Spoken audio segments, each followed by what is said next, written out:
A very good evening. Thank you for joining us for the UBC News Tonight. My name is Wadulo Mark Arnold and Dorothy Namuyomba on sign language. And without further ado, let's take a look at tonight's top stories.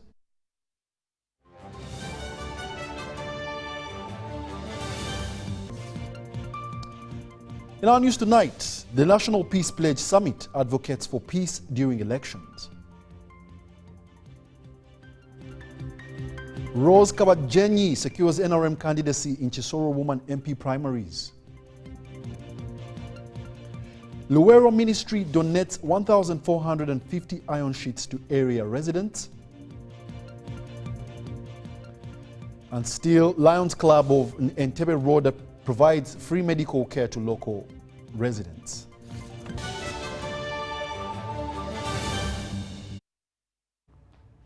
Once again, welcome to the UBC News Tonight. We are broadcasting live from Nile Avenue. Now, in our top story, the Minister for Internal Affairs, Major General Kahinda Otafire, has urged political parties to focus on constructive engagement rather than actions that could lead to violence. He was speaking during the signing of a pledge summit which saw leaders from different political parties, interreligious institutions, ambassadors to Uganda from different countries and other dignitaries in Kampala. This signing of National Peace Pledge Summit is to commit to peaceful, fair and transparent 2026 elections.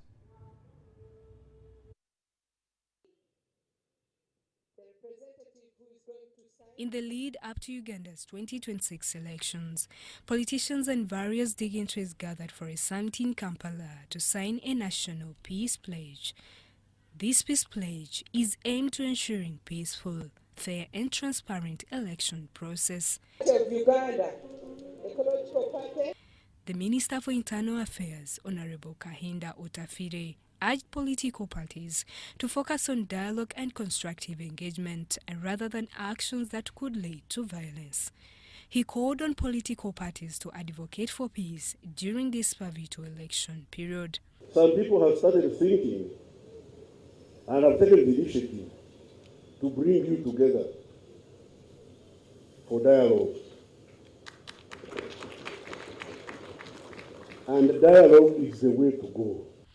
Minister for Justice and Constitutional Affairs, Norbert Mao, echoed this statement, urging all political parties to choose dialogue over violence to ensure a stable Uganda. I hope today we are going to do the things that are contrary to what we have been used to. We are used to abusing our opponents. We are used to not respecting those we disagree with. We witnessed it here. Let us not deny it. But something inside us must summon us to do the things that we have not been used to doing. As the firstborn among political parties, the Democratic Party has a duty to lead the way. The summit saw participation from leaders across political divides, religious institutions, and international ambassadors to Uganda, united in their commitment to peace. In the United States, as we approach our own election in the coming days, we ourselves are very mindful of the importance of peaceful discourse. This peace pledge today is a step in the right direction here in Uganda. It is a starting point in the journey for a peaceful and non-violent electoral process. We repent of our sins. From today going forward, we are going to sign for peace. We are going to talk for peace. The pledge signing led by the Interreligious Council of Uganda emphasized the importance of a transparent and fair election. The Council Chair, Joseph Serada, expressed the need for a collaborative approach with the Human Rights Commission and the Uganda Electoral Commission. We are preparing to go to the polls to elect a president, members of parliament, and local council leaders. The National Peace Pledge that we will sign today is part of our efforts to ensure peaceful elections. With representatives from political parties like Resistance Movement and the National Unity Platform, Uganda's leaders pledged to stand firm against violence and work towards a peaceful election process. NRM have been victims of violence, and that is why we are coming to commit ourselves to sign this peace pledge. We would like this to end, that peace should not just be about the indelible marks. It should be in practice. However, the Forum for Democratic Party declined signing this peace pledge, calling it a time waste. We are not signing for now is this. Point number 4 is the peace pledge has no guarantor to ensure its effective implementation. The Uganda Electoral Commission emphasized its commitment to transparent polling stations and updated voter register, in ensuring that all qualified candidates can stand for election. We shall display all the polling stations, all the electoral areas in a very transparent manner. And whoever has complaints on any of this process, we shall listen to the complaint. Another thing, a catalyst for peace that reflects a shared hope for a fair, free, and violence-free election. Justine Nakami, UBC News. Former Kisoro woman member of Parliament, Rose Kabajenyi, has emerged victorious in the Kisoro District NRM flag bearer by-election. She garnered 39,941 votes, narrowly surpassing her closest competitor, Grace Ngabirano Achifeza, who garnered 39,197 votes. Now, this race included 8 candidates vying for the NRM nomination, with Irene Muhire and Fancy Brenda Nirere trailing significantly, receiving 1,729 and 1,593 votes, respectively. We have details on this report.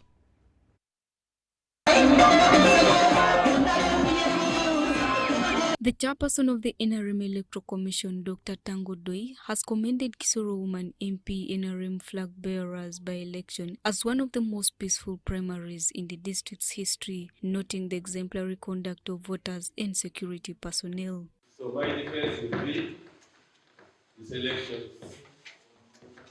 was fair and fair. Former Kisoro Woman Member of Parliament Rose Kabajenyi won the election that attracted 8 contestants.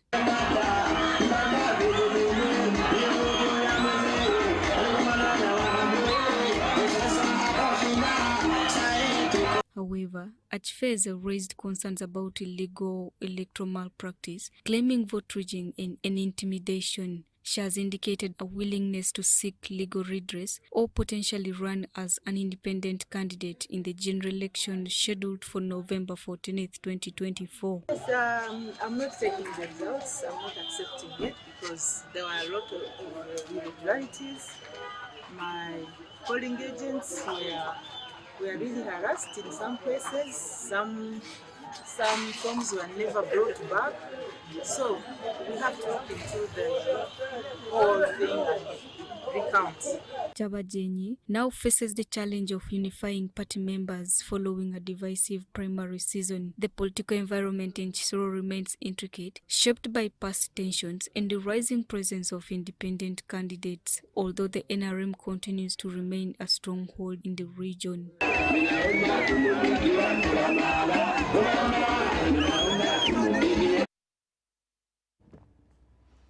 The State Minister for Environment, Beatrice Anywa, has called for more involvement in cultural and educational institutions in the fight against environmental degradation.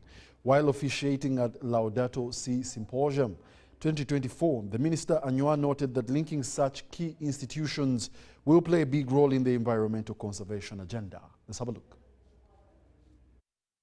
Laudato Si is an initiative started by the Komboni missionaries with an aim of conserving the environment through God's ministry. Started in 2023 in Uganda, Laudato Si has been using different platforms to educate people about diverse effects of human activities on the environment and advantages of conservation.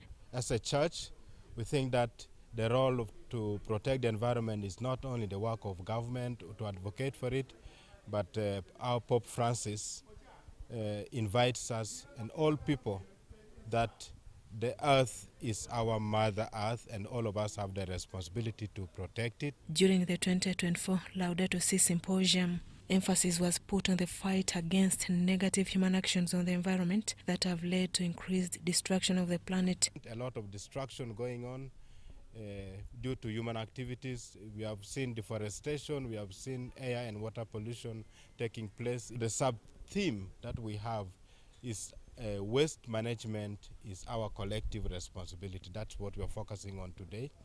The 2024 symposium in commemoration of Laudato Si 2024 was held under the theme To Hope and Act with Creation, Waste Management, Our Collective Responsibility. The symposium started with a holy service led by the Bishop Emeritus of Kotido Diocese, Right Reverend Felipe. Bishop Emeritus asked believers to act positively to support regeneration of the planet rather than lead to its decay.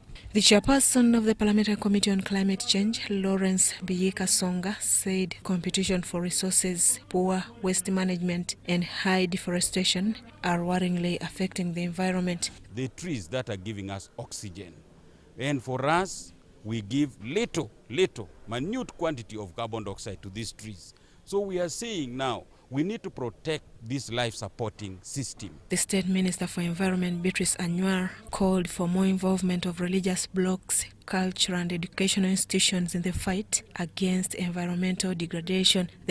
Environmental awareness and conservation being incorporated in our belief. It should not be only the Catholic Church, which I'm here. It should be in all the religious denominations so that they talk to the heart. It has already been in the cultural institutions. The symposium brought together different members of the Komboni ministry, including students. Bottles have done more harm than damage, so we have collected them and recycled them to make pavers. It discovered that whatever we do in life, it hinders the earth. It hinders the earth from producing its offsprings, the way we cut down trees. Chapter 1 of the encyclical letter, Laudato Si, summarizes the scope of the current problem related to the environment, with issues that include pollution, climate change, water scarcity, loss of biodiversity, and global inequality.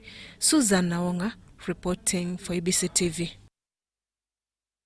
The State Minister for Luwero Triangle, Alice Kaboyo, has distributed 1,450 iron sheets to schools, markets, health centers, and civilian veterans in Luwero District. Now, among the beneficiaries included Balichejusa Market, Change Market, St. Jude Galikworeka Primary School, Kasana Umea, and civilian veterans. We have more details on this report.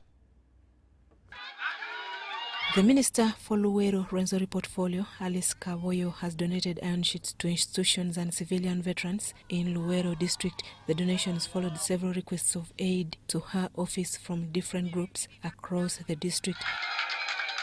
Among the beneficiaries that received the donation include Balichejusa Market that received 200 iron sheets, Change Market, St. Jude Galikworeka Primary School, Kasana Umea, and civilian veterans, among others. All those people have been operating in the open, and that contaminates what they are selling and so on. But now they are going to roof their building. While delivering the donation to the beneficiaries, Minister Kaboyo noted that government is committed to its cause of timely service delivery and improvement of livelihoods. This is not limited to improvement of education facilities for learners and health services. Use that to get out of poverty. So the micro projects, the small money we give them is for them to add to what they are doing so that they can do better. Some of the beneficiaries applauded the minister for her continued support to the region.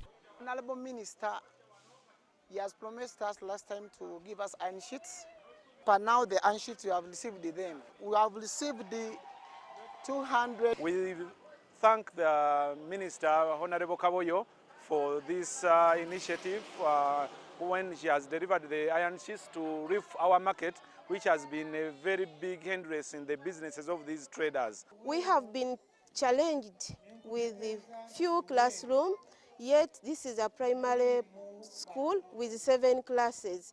But we had 6 classrooms whereby some learners were sharing one class. On the same note, the minister also officiated at an event where the needy Muslim families received cattle and goods from Direct Aid Uganda. Actually, we have started this program long time back we came to this village some months back to make our survey for the families to try to select the deserved families. Each family, they're going to receive 5 goats.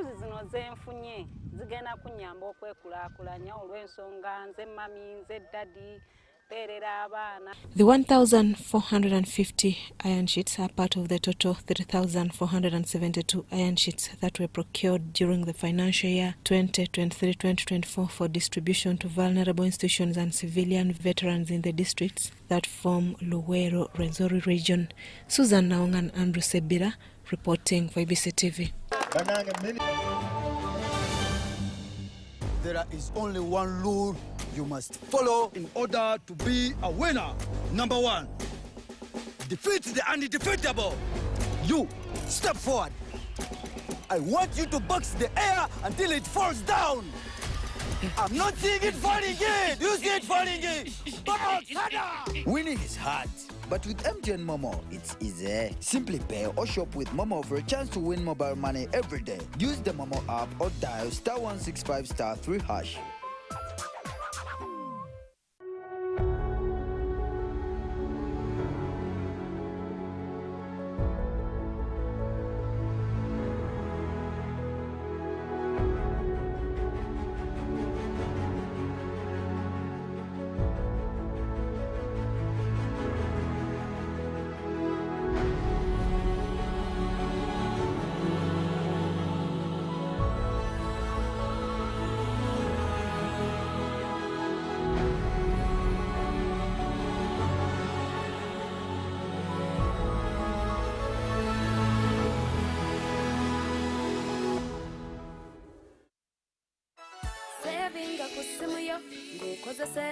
In the heart of Uganda, a financial revolution is happening. We were once left out, saving the old-fashioned way, with an unexpected saving spot, keeping it too close for comfort. But now, we found a better way to save and manage money. Download the Wendy app from Google Play or App Store or dial *229#. With Wendy, your money is safe and you can earn interest daily. Visit your Google Play or App Store or dial *229# to register. Wendy, Wanawoli.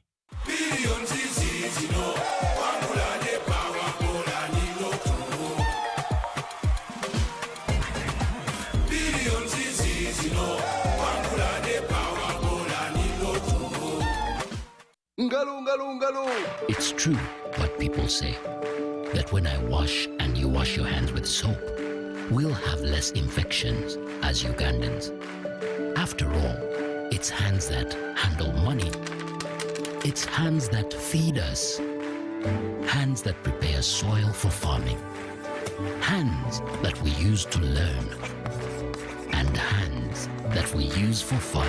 When I wash and you wash, it means clean hands for all. So, wash your hands with soap and clean water regularly to keep away infections and disease-causing germs. This message is from the National Hand Washing Secretariat with support from UNICEF.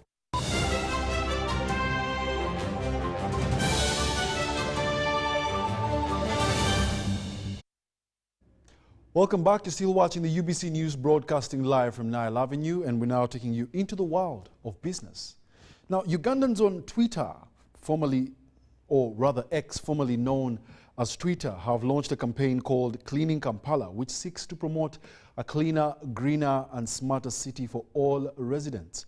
Led by President Kwizera Nova Gideon, the group started with cleaning up Kamwocha Market this morning as guided by the Kampala Capital City Authority. This exercise is to be done every last Saturday of the month, as shared in this story. Let's have a look. As Kampala grapples with issues of litter and waste management, citizens are stepping up. Ugandans on X, formerly Twitter, have launched the Cleaning Kampala campaign, encouraging individuals, community groups and organizations to come together for a cleaner environment.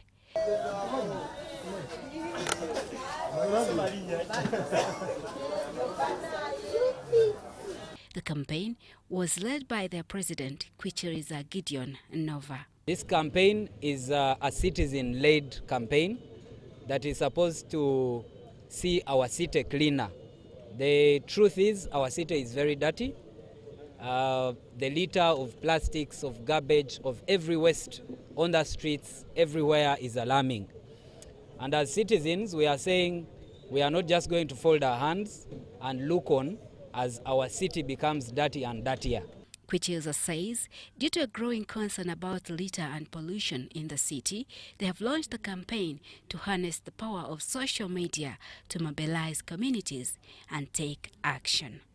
Calling upon organizations, we are calling upon government institutions, we are calling upon individuals who love to see a cleaner city to come and join this campaign. We are saying you can clean around your home, you can clean around your place of work, you can clean around your neighborhood. The campaign not only focuses on cleaning up, but also raising awareness about environmental sustainability. The initiative of Uganda on X is a good one. And of course, when they reached out, I welcomed the idea because that's what we are also planning to do, and we had already started. Issues of dumping. Yes, we collected, but as you can see, there is a lot of garbage that is heaped here. So we are adding to that. So we need to find solutions in collaboration with KCCA. We are saying as citizens, we are going to support KCCA to see a cleaner city. Engaged service providers, various service providers who are supporting us in the city. Let's use them. With many individuals already sharing their efforts online, there is hope that the campaign will gain momentum, sparking a sense of pride and responsibility among the community. The campaign is planned for every last Saturday of the month. Jane Nyiramchia reporting for UBC. Still in business, Uganda's financial sector is making remarkable strides in promoting inclusion, with an increasing number of women engaging in diverse investment initiatives powered by mobile technologies.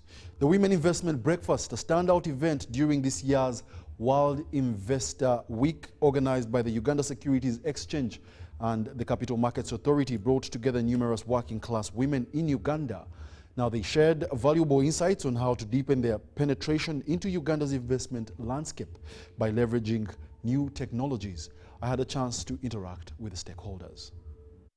Having access to the right systems and tools in place has been underscored as a prerequisite to enabling inclusion of women in the financial technology space of Uganda.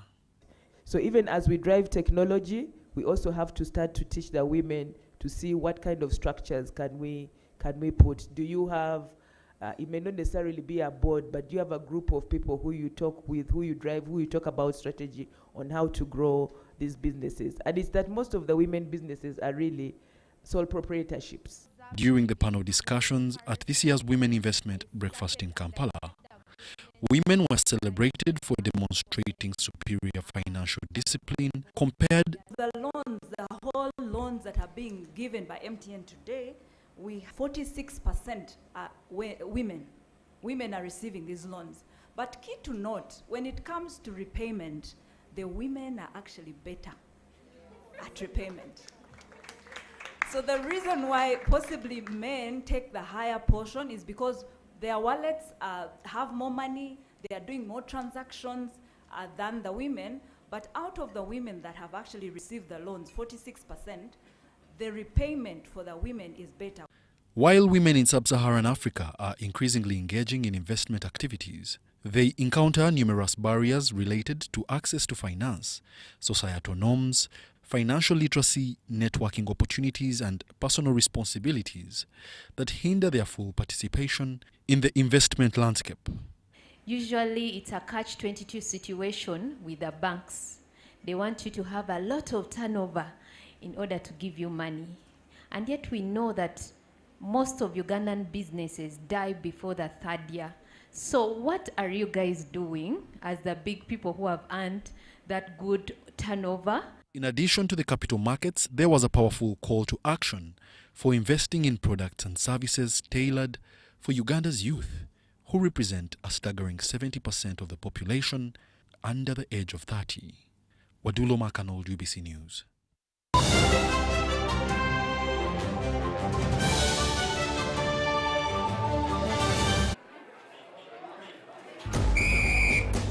To be a winner, it requires that you exceed all the limits of mankind and womankind. But when you play with MTN Momo, winning is easy. Simply get your phone and use the Momo app or dial *165*3#, enter merchant code, enter amount, enter your Momo PIN, and pay. Congratulations! Your stomach is full, and now you stand a chance to win mobile money with MTN Momo.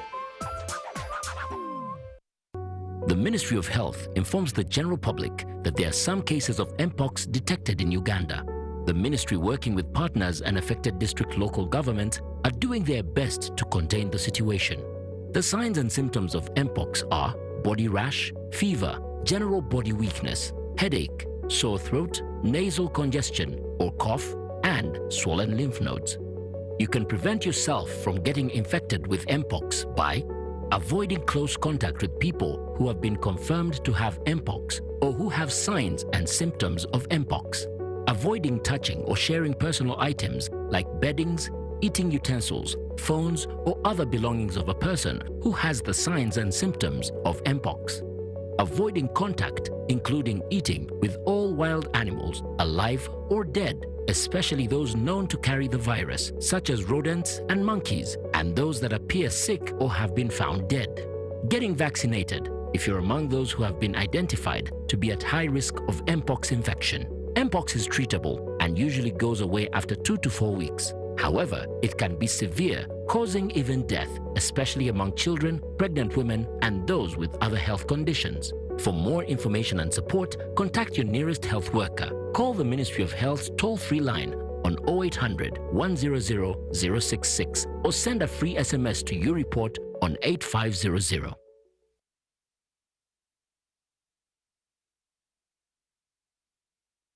The East Africa UK Tourism and Culture Expo 2024 is here, happening on 8th and 9th of November 2024 under the theme Enhancing Tourism as Engine for Social and Economic Transformation on the sidelines of WTM London at the Rembrandt Hotel, 11th Thalo, PI South Kensington, London, SW7 2RS, United Kingdom. For tickets, exhibitors will pay £1,000 and participants will pay £300. For more information, call +256 787 096 100 or +254 795 806 969. Visit www.eauktourismexpo.com to register.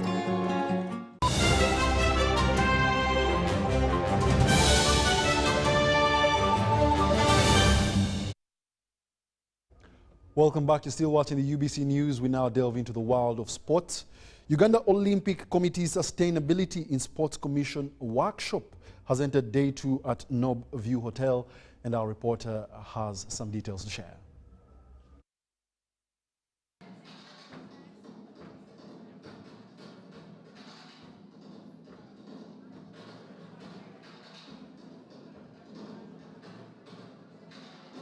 As part of a commitment to better the world, the International Olympic Committee has set itself the goal of reducing its own carbon emissions by 50% by 2030. The International Olympic Committee is also using its global platform and influence to encourage other sports organizations and funds to follow suit. Uganda Olympic Committee is a key partner and has, through its Sustainability and Sports Commission, organized a workshop that has climaxed day 2 on the theme Race to Zero. It has attracted more than 100 participants who confirm lessons learned that must be trickled down for all the world to learn. In the first presentation, I was able to understand the International Olympic Committee commitments, and there are 3. One of them is to reduce, another one is to compensate, and then to influence. Now, we need to do a lot as sports people in reducing the carbon footprint that we may be emitting in the atmosphere, as they will be causing a lot of effect in the environment as far as the global warming is concerned. We've learned about how we can reduce on the carbon footprints. This is where during events, This can be done through reducing on the carbon emission that is produced during events. For example, during the Olympics, where we've been told that we all witnessed that these people were recycling rubbish in the different types, and also where we've seen the use of bicycles. We've also been told that during the Olympics they were using electric cars, and this is another way of avoiding the carbon emission. The International Olympic Committee is finding the most efficient path to lower carbon emissions and is using sport as a tool for advocacy. And that brings us to the end of our 8 o'clock edition of the UBC News Tonight. Thank you for being a lovely audience. My name is Wadulo Mark Arnold, Dorothy Namuyomba on sign language. And up next is the weekly business roundup with Joram Paul Sonko.